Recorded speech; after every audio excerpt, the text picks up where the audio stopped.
mga friends, maayong ito. Happy Blessed Tuesday. Ayan. Ulan day karon diri sa ang lugar sa Barangay Labaw City. Ikuha na ko ang mga underwear na mo kay nagtaligsik na siya. Ulan na siya. Isalad sa ko ni ang ko ang kinatulog ko diri. Okay. Matulog ako matulog ko mga friends mo ang sundayan sa gutter. Sina ako dali sa sulod, human ako og bigo, human ako sa daily routine, human ako og lungag. Yung akong anak matulog pa. So man ako og hinlo, pamilo sa among sinina. Mura dyan ako ang katalaw nga ginabuhat, daily routine ko kay Bali. Tapos pag matas akong anak mga unang, and then arrange na ko sa ang diri sa sulod, tapos hinlo na ko dito sa sulod po, tapos man ako lungag muna tanan okay na diri sa sulod. Ako pa din ang akong area kaya wala pa budget, low budget siya kaya wala pa sweldo diri sa pag-vlog. Hulat lang ta, dili lang ta kapuyon nga mag himog content, dili ta kapuyon, di ta tamaron ba kay naman tayo pangandoy, so kinahanglan ta magkugi.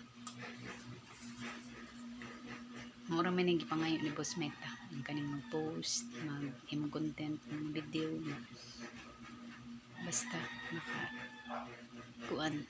mapansin ka ni Meta, dapat tarungan dyan ang mga content, mga video. Wala nagkapoy pero kwarta mo na itong ipangita, diba?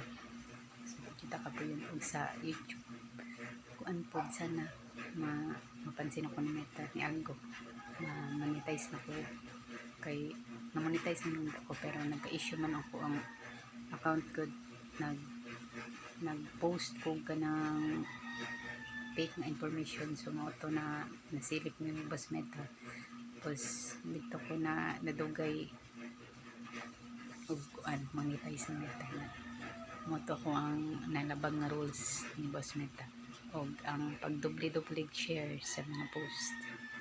So amping lang yun no kung hindi ta magpatakag share or upload or post ng mga kuan video, or kung naay magisi mo wall dili nimo ikuan dai share ipasahon sa jud nimo kay strict jud si Boss Meta. So mao lang mao to, wala rin ko na monetize. 3 months na ko nag-vlog.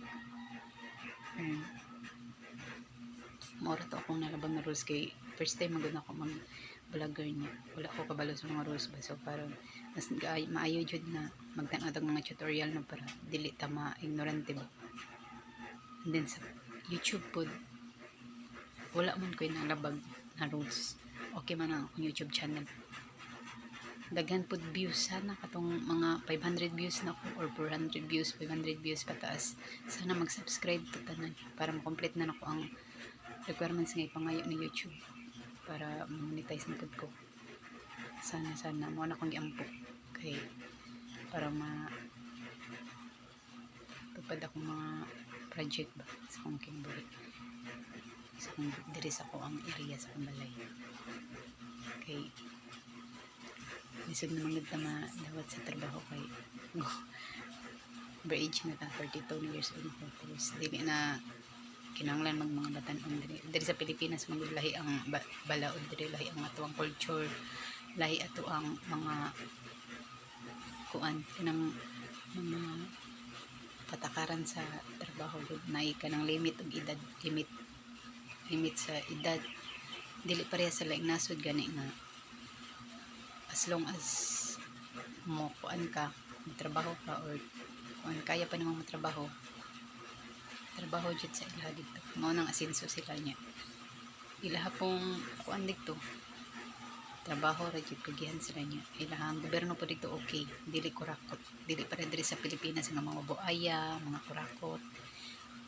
Pobre na gani ang kuan Pilipinas tungod sa nga utang nya gikurap pa gyud ang mga kuan mga project para sa anang kuan sa flood control na isa pud na so daghan na nga apektuhan ato mga tao luoy kayo mga tao mga gagmay nga kuan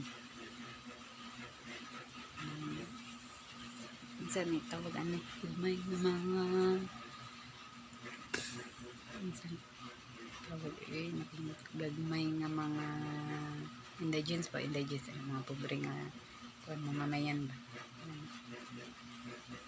So nang hinaot ko nga ang Pilipinas mabag-o na no wala na mga kurakot ba niya ang drugs po unta masugpo na para wala yung mga batan ng mga buang to malang to next storytelling na jud ko ba sa inyo mga friends. Okay, malang to amping sa kanunay. God bless everyone. Happy blessed Tuesday and dalaygon ang Diyos. Don't forget to like and share this video and please subscribe to my YouTube channel and click the bell button for more updates upon new upload videos, and please follow my FB page and may consider. Thanks for watching. Bye.